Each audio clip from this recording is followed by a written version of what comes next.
Hello everyone. आज आप सोच रहे होंगे कि ये ग्लोब मेरे हाथ में क्या कर रहा है।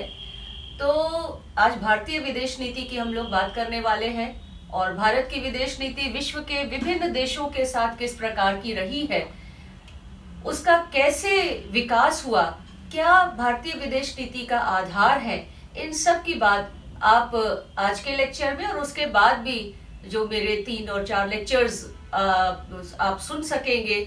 और ऐसे ही और इंटरनेशनल रिलेशन के मेरे लेक्चर सुनने के लिए आप सब्सक्राइब कर सकते हैं YouTube channel Shekhar travel plus vlog.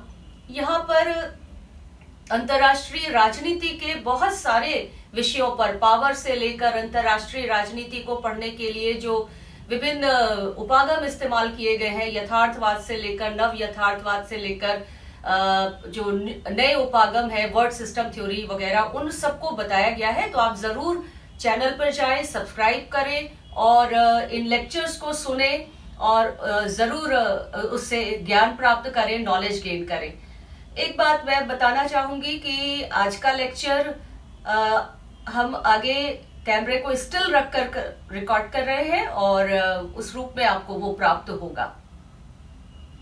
Bharat आरंभ से ही, अपनी आजादी के पहले से ही किसी भी प्रकार की फासीवादी ताकतों का विरोध करने वाला देश था। तो जितना हम भारतीय विदेश नीति के आधार की ओर ध्यान देते हैं, तो हम पाते हैं कि भारत ने एक ओर जहां अपने विचारधारा के कारण शांति की नीति को अपनाया, तो वहीं उसके राष्ट्रहित भी यह मांग करते थे कि वह शांति की विचारधारा, गुट निरपेक्षता की नीति को अपनाए, उसका निर्माण करे। भारत अपनी जिम्मेदारी समझता था कि वह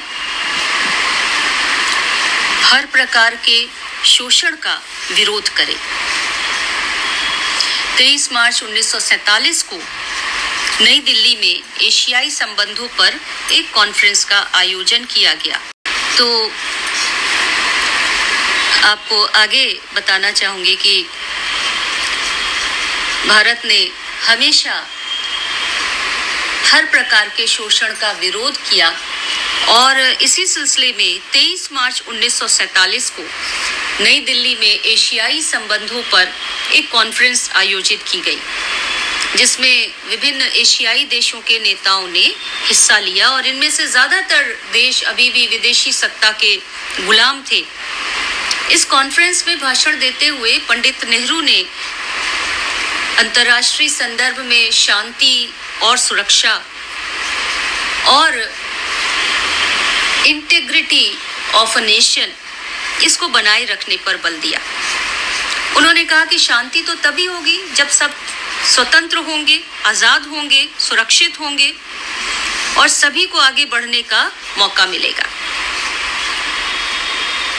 साथ ही उन्होंने कहा कि हमें इसके आर्थिक पक्ष पर भी सोचना चाहिए, इकोनॉमिक एस्पेक्ट पर भी, यानी इकोनॉमिक डिस्पैरिटी होगी तो शांति की बात करना व्यर्थ होगा।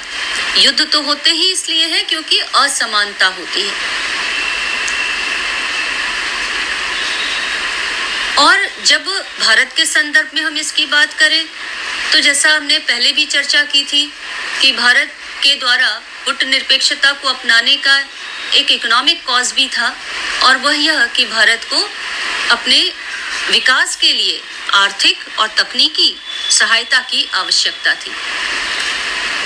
और भारत का यह मानना था कि वह अपने दरवाजे सबके लिए खोलकर रखे, जिससे उसे चारों ओर से जहां से संभव हो वहां से आर्थिक और तकनीकी सहायता प्राप्त हो सके।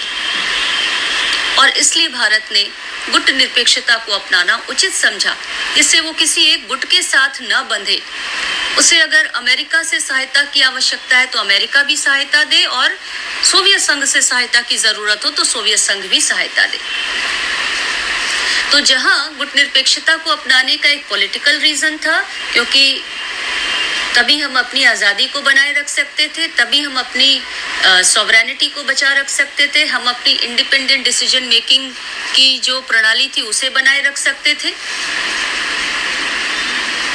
तो वहीं दूसरी ओर उसका एक इकोनॉमिक एस्पेक्ट भी था, because we wanted development, we wanted a balanced development. अंग्रेजों के समय में देश का बड़ा ही असंतुलित विकास हुआ था, उसे हमें सही करना था। और because we were very much left behind in technological advances. जब यूरोप में इंडस्ट्रियल रेवोल्यूशन हो रहा था, उस समय हमारा इस्तेमाल तो कच्चे माल के स्रोत के रूप में किया जा रहा था। ऐसे में हमें पश्चिमी देशों की और साथ ही साथ पूर्वी देशों की, दोनों की जरूरत थी अपने विकास के लिए। साथ ही डेवलपमेंट के लिए शांति चाहिए, यह भी हम जानते थे, क्योंकि 2 विश्व युद्धों की विभीषिका देखी जा चुकी थी, ग्रेट इकोनॉमिक डिप्रेशन देखा जा चुका था। और इसलिए 2 पक्षों के बीच में जो उस समय उभर रहे थे, जो 2 द्विध्रुवीय विश्व बना हुआ था, उसमें दोनों पक्षों के बीच में कुछ बैलेंसर्स की आवश्यकता है, कुछ संतुलक देशों की आवश्यकता है, जो उनके बीच में पुल के रूप में काम कर सके। और इसलिए वैश्विक शांति के प्रयास के लिए भारत, जो अपने आप को विश्व गुरु के रूप में देखता था, उसने नॉन अलाइनमेंट को अपनाना उचित समझा। तो मुझे लगता है कि आपको ये बात समझ में आ रही होगी कि हमने अपने राजनीतिक कारणों से, आर्थिक कारणों से, अपनी विकास की इच्छा से, अपनी स्वतंत्रता को बनाए रखने की इच्छा से, और फिर भारत तो मल्टीकल्चरल स्टेट था, यहाँ पर अनेक संस्कृतियों के लोग वास करते थे, हिंदू, मुसलमान, सिख, ईसाई, बौद्ध, जैन, पारसी सभी रहते थे। ऐसे में किसी एक गुट में शामिल होना भारत के लिए उपयुक्त न होता। इसलिए भारत ने यह उचित समझा कि वो एक ऐसी नीति अपनाए जो न तो किसी का विरोध करे और न ही किसी का समर्थन करे, बल्कि इशू बेस्ड सपोर्ट या ऑपोजिशन करे। दोनों के बीच में जो सही है उस पक्ष का साथ दे। गुट निरपेक्षता का मतलब न्यूट्रलिटी नहीं है, तटस्थता नहीं है। गुट निरपेक्षता का मतलब है दोनों गुटों में से जो सही है उसका साथ देना, किसी एक गुट का साथ हमेशा न देते रहना, चाहे वो गलत ही क्यों ना हो। नेहरू जी मानते थे कि भारत को शीत युद्ध की राजनीति से दूर रहना चाहिए। भारत को लोकतंत्र के प्रति कमिटेड रहना चाहिए, अंतर्राष्ट्रीय शांति को बनाए रखने और अपने राष्ट्रीय हितों की पूर्ति के लिए बिना किसी राजनीतिक संघर्ष और संबंध पर ध्यान दिए बिना सभी देशों का साथ देना चाहिए। यही बात आगे जाकर गुट निरपेक्ष सिद्धांत के रूप में विकसित हुई, जो पहले भारत की विदेश नीति का कह सकते हैं मार्गदर्शी सिद्धांत बना, और आगे जाकर इसने एक आंदोलन का रूप धारण कर लिया, जब विश्व के अन्य देश जो अभी आजाद हो रहे थे, स्वतंत्र हो रहे थे, एशिया अफ्रीका के देश, उन्होंने भी इस नीति को अपनाना उचित समझा। अब एक यहाँ पर हम खास बात देखते हैं कि भारत को इस समय तक कोई रियल पॉलिटिक का अनुभव नहीं था, because India had not engaged with the world on its own before 1947, and so all these were ideas. इसमें जो वास्तविक राजनीति कह लीजिए या रणनीति संबंधी स्थिति को समझने की जो समझ थी वो भारत में नहीं थी। स्ट्रैटेजिक प्लानिंग की कमी, जिसको आज भी कहा जाता है कि इंडिया मॉरल पॉलिटिक की बात करती है, वो जो नीतियां हैं उन पर उसकी विदेश नीति आधारित है, यथार्थ पर नहीं है। ये कभी कभी हम कहते हैं क्योंकि भारत ने ये जो सारी नीतियां अपनाई, उसने ये सोचकर अपनाया कि अगर हम गुटनिरपेक्ष रहेंगे, किसी देश का साथ नहीं देंगे, किसी के प्रति बैर भाव नहीं रखेंगे, हम शांति की बात करेंगे, तो दूसरे देश भी हमारे साथ शांति की बात करेंगे। वो हमारी ओर आंख उठाकर नहीं देखेंगे, हमें किसी से खतरा नहीं होगा। तो भारत ने माना, चूंकि हम किसी के प्रति आक्रामक रवैया नहीं अपनाएंगे, साम्राज्यवादी रवैया नहीं अपनाएंगे, तो दूसरा देश हमारे प्रति ऐसा रवैया नहीं अपनाएगा।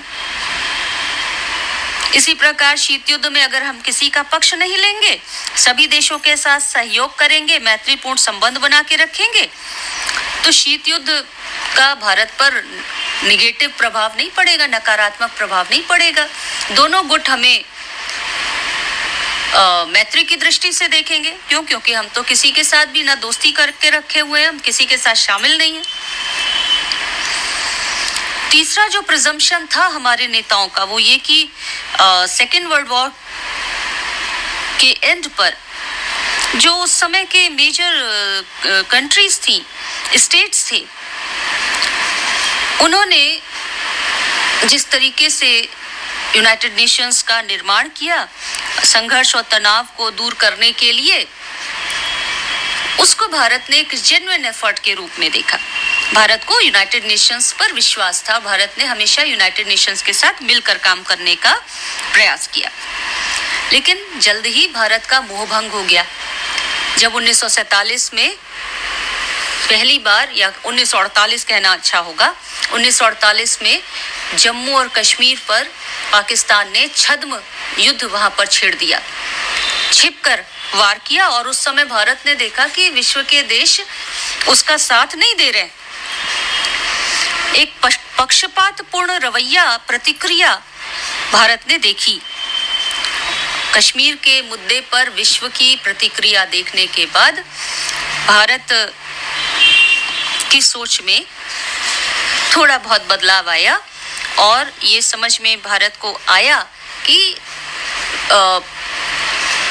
वैश्विक राजनीति में गुटनिरपेक्षता ही पर्याप्त नहीं है। लेकिन अभी भी पूरी तरीके से हमारी भ्रांति खत्म नहीं हुई थी, क्योंकि भारत तो ये मानकर चल रहा था अपने बारे में कि वो दक्षिण एशिया में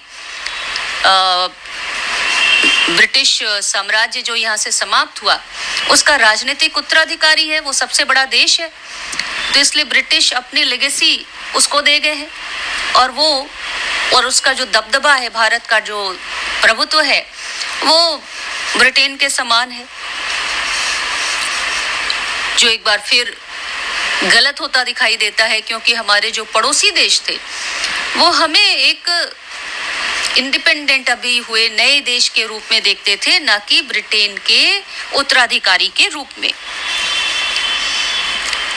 लेकिन हमने क्या सोचा, अपने आप को साउथ एशिया का नेता हमने समझा, और उसका नतीजा क्या था कि हम बहुत ज्यादा आत्मविश्वास से भर गए। हमारे मन में अपनी सुरक्षा के प्रति, अपनी जो स्ट्रैटेजिक जो हमारे मैटर्स थे उनके प्रति हम संतुष्ट हो गए। हमें लगा कि हिमालय से पार करके चीन आएगा नहीं, और वैसे भी हम तो चीन के बड़े भाई हैं, क्योंकि हम चीन के आध्यात्मिक गुरु हैं, यहीं से बौद्ध धर्म चीन गया है। तो हमने अपने आप को दक्षिण एशिया का विशेष रूप से नेता मान लिया और उसी प्रकार से हम व्यवहार भी करने लगे। भारत का मानना था कि उसने एशिया के सभी देशों की सभ्यता के विकास में सहायता दी है, धार्मिक विचार यहाँ से गया, अध्यात्म यहाँ से गया, वगैरह वगैरह। और इसी आधार पर भारत ने शीत युद्ध में जो दोनों गुट थे उनको भी थोड़ा उपदेश देना शुरू किया, संघर्ष ना किया जाए, वगैरह वगैरह। तो भारत ने इसी आधार पर कि वो सुपीरियर है बाकी देशों से, उसने विश्व के जो दो बड़े गुट थे उनको भी क्रोधित करने का काम किया। शीत युद्ध के संबंध में जो उपदेशात्मक रवैया भारत ने अपनाया और जिसको लेकर इन बड़े देशों ने तीव्र प्रतिक्रिया दी।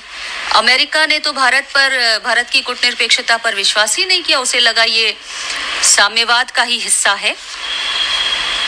और एक लंबे समय तक सोवियत संघ ने भी भारत पर विश्वास नहीं किया।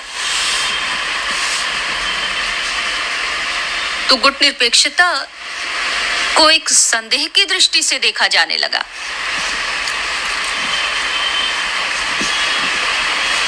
तो भारतीय विदेश नीति के विषय में आगे हम लोग चर्चा नेक्स्ट क्लास में करेंगे।